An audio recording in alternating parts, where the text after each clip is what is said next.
Imagine it's Halloween night in a hospital trauma bay. A man stumbles in. He's been stabbed at a party.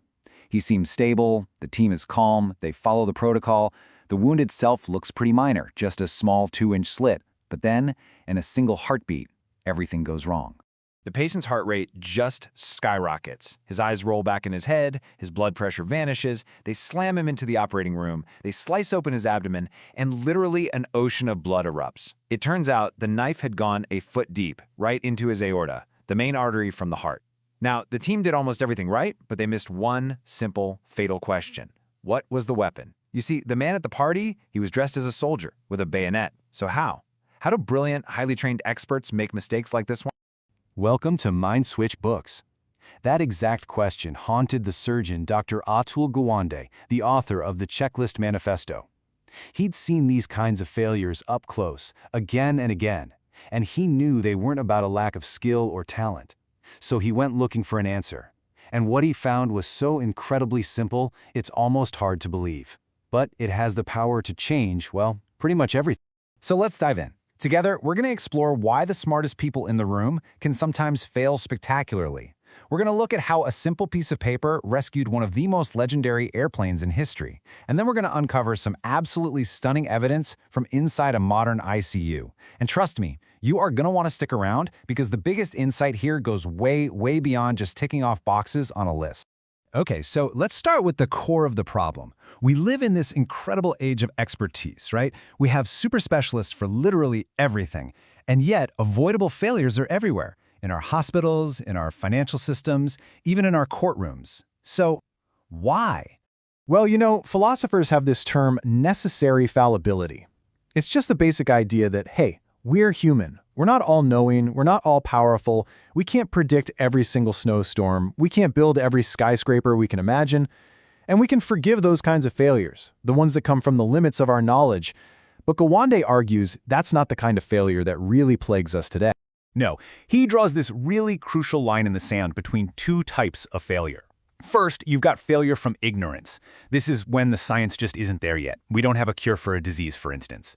But the second type, the one that keeps experts up at night, is failure from ineptitude. This is when the knowledge is there. We know what to do. The life-saving steps are known. We just fail to apply them correctly. Forgetting to ask about the bayonet, that is pure ineptitude. And that is so infuriating because it feels completely preventable.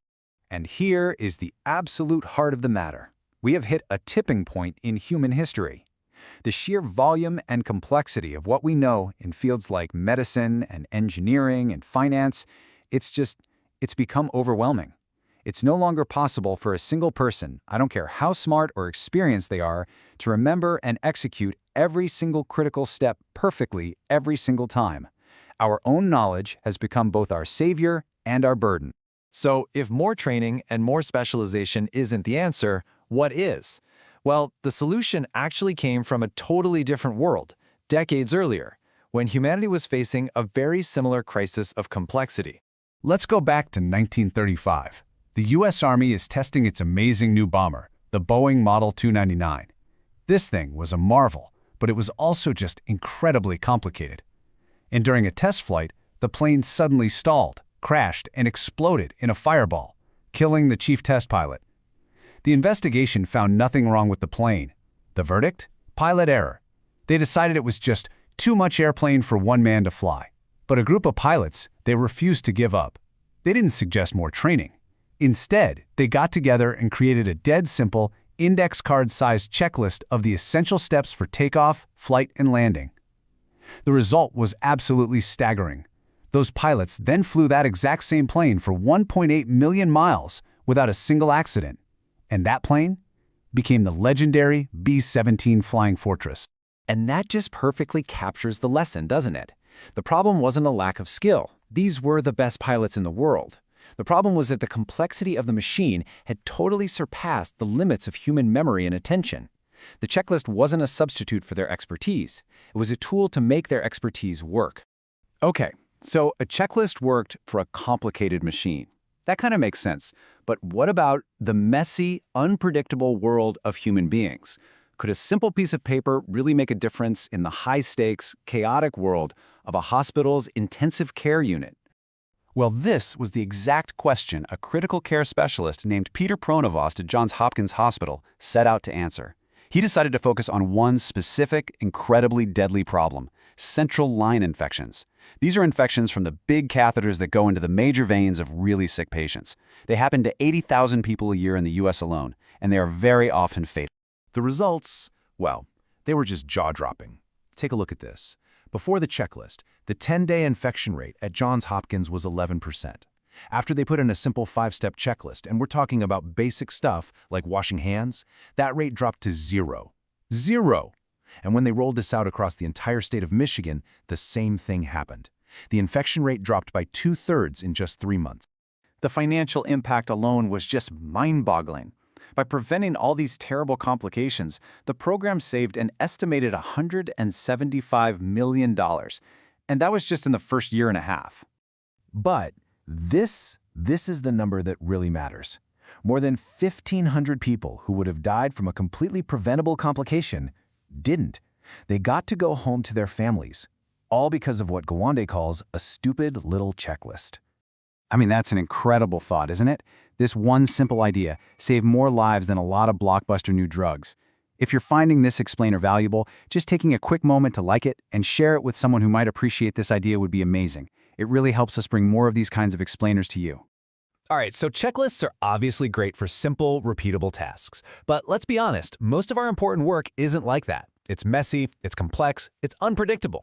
Gawande actually found the answer in another super high-stakes field: building skyscrapers. So it turns out the construction industry uses 2 different kinds of checklists. You've got your do-confirm list, which is kind of what we saw in the ICU. You do your work, then you pause and confirm you hit the key steps. But for the really complicated problems, they use something called a redo checklist. And this is a total game changer. It's not about just ticking boxes. It's designed to force communication between experts at critical, unpredictable moments. Listen to what one project executive on a massive skyscraper project told Gawande. He said, "The biggest cause of serious error in this business is a failure of communication." Think about it. When you have 16 different teams, electricians, plumbers, structural engineers, all working on the same thing, the biggest danger isn't that someone doesn't know their job. It's that they don't talk to each other. The checklists in construction are built specifically to force those conversations, to make sure everyone's expertise gets heard before a big decision is made. And this brings us to the book's most profound and honestly most counterintuitive insight. We usually think of checklists as tools of control, right? Like orders being dictated from the top down. But the most powerful checklists, they do the exact opposite. A truly effective checklist doesn't centralize power, it decentralizes it. It actually pushes the power of decision-making out to the people on the front lines. It gives individuals the freedom and the responsibility to use their own judgment, to adapt to problems nobody could have predicted, with one crucial requirement: that they talk to each other first. It's about trusting in the wisdom of the group, not the genius of a single master builder or a master surgeon. And you are not going to believe the best example of this. You've probably heard that the rock band Van Halen famously had a clause in their contract rider demanding a bowl of M&Ms backstage, with all the brown ones removed. For years, everybody thought it was just the ultimate example of rock star ego, but it wasn't. It was a checklist. You see, Van Halen's stage show was a massive, incredibly complex production. If the local promoter hadn't read the contract carefully enough to get the M&Ms right, the band knew they'd better go double-check the heavy girders, the wiring, the power supply, because other, much more dangerous details were probably missed too. It was a simple, brilliant test for a complex system. And that really brings the question back to all of us. The power of this book is that it forces you to look at your own life and your own work. In your job, in your personal projects, in your daily routines, where have things become too complex to just be left to memory alone? Where could a simple checklist, a little cognitive net, protect you from a critical failure? Where is your work too much airplane to fly alone? Thank you so much for joining me for this breakdown of the Checklist Manifesto. It really is one of those books that has the power to change how you approach just about everything you do. If you want to dive deeper, there's a link to buy the book right in the description. And I'm really curious, what's one area in your life where a checklist could make a real difference? Let me know down in the comments. I'll see you in the next explainer.